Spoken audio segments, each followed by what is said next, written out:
ಗದಗ ತಾಲೂಕಿನ ಮುಳುಗುಂದ ಪಟ್ಟಣದ ದಾಹುಲ್ ಮಲ್ಲಿಕ್ ಪಾಡ್ನಲ್ಲಿರುವ ಹಜರತ್ ಸಾದಾಯತ್ ಸೈಯದ್ ಶಾ ಬಾದ್ಶಾ ರವರ ಉರುಸು ಇದೇ ಜನವರಿ 12ರಂದು ನಡೆಯಲಿದೆ.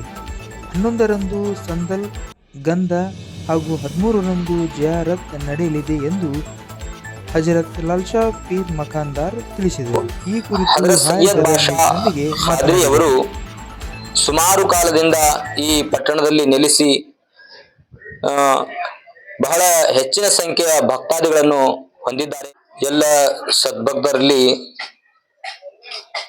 ತಿಳಿಸುವುದೇನೆಂದರೆ, ಪ್ರತಿ ವರ್ಷದಂತೆ ಮುಳುಗುಂದ ಪಟ್ಟಣದಲ್ಲಿ ದಾವಲ್ ಮಲಿಕ್ ದರ್ಗಾ ಹತ್ತಿರ ಇರುವಂತಹ ಉರುಸೆ ಖಾದ್ರಿ ಹಜರತ್ ಸೈಯದ್ ಬಾದ್ಶಾ ಖಾದ್ರಿ ಅವರ ಉರುಸನ್ನ ಈ ವರ್ಷವೂ ಬಹಳ ವಿಜೃಂಭಣೆಯಿಂದ ಆಚರಿಸಿ ಈ ಉರುಸಿನ ಕಾರ್ಯಕ್ರಮಗಳನ್ನ ದಿನಾಂಕ 11ನೇ ತಾರೀಕು ಸೋಮವಾರ ದಿವಸ ಗಂಧ ಕಾರ್ಯಕ್ರಮ ಜರುಗಲಿದ್ದು, 12ನೇ ತಾರೀಕು ಉರುಸಿನ ಕಾರ್ಯಕ್ರಮ ನಿಮಿತ್ತ ಅನ್ನ ಸಂತರ್ಪಣೆ ಕಾರ್ಯಕ್ರಮ, ಪ್ರಸಾದ ವಿತರಣಾ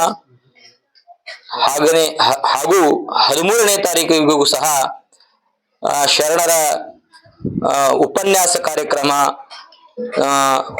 ಬಯಾನ್ ಕೂಡ ನಡೆಯಲಿದೆ.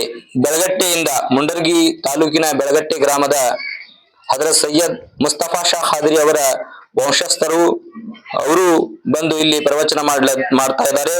ಅವತ್ತು ಕೂಡ ಬಹಳ ವಿಜೃಂಭಣೆಯಿಂದ ಜಿಯಾರತನ್ನ ಮಾಡಿ ಅನ್ನ ಸಂತರ್ಪಣಾ ಕಾರ್ಯಕ್ರಮವನ್ನ ಮಾಡಲಾಗ್ತಾ ಇದೆ. ಆದ ಕಾರಣ ತಾವು ಭಕ್ತಾದಿಗಳು ಹಜರತ್ ಸೈಯದ್ ಬಾಷಾ ಖಾದ್ರಿ ಅವರ ಉರುಸೆ ಖಾದ್ರಿ ಇಲ್ಲಿ ಬಂದು ಇವರ आशीर्वादಕ್ಕೆ कृपा पात्रರಾಗಬೇಕಂತ ತಮ್ಮಲ್ಲಿ ಕಳಕಳಿಯಿಂದ ವಿನಂತಿಸಿಕೊಳ್ಳುತ್ತೇವೆ. 13 तारीख को लंगर का जो कार्यक्रम रखा गया है, तमाम हजरात हिंदू मुस्लिम आकर यहाँ पे तबरुक लेकर जाना चाहिए। और हम सब सिक्की गले की ओर से, मुलगुंद की ओर से सबको हाथ जोड़ की विनंती है कि आप आके यहाँ पे सरकार के फैज पाके तबरुक लेके जाना। अस्सलाम वालेकुम रहमतुल्लाह।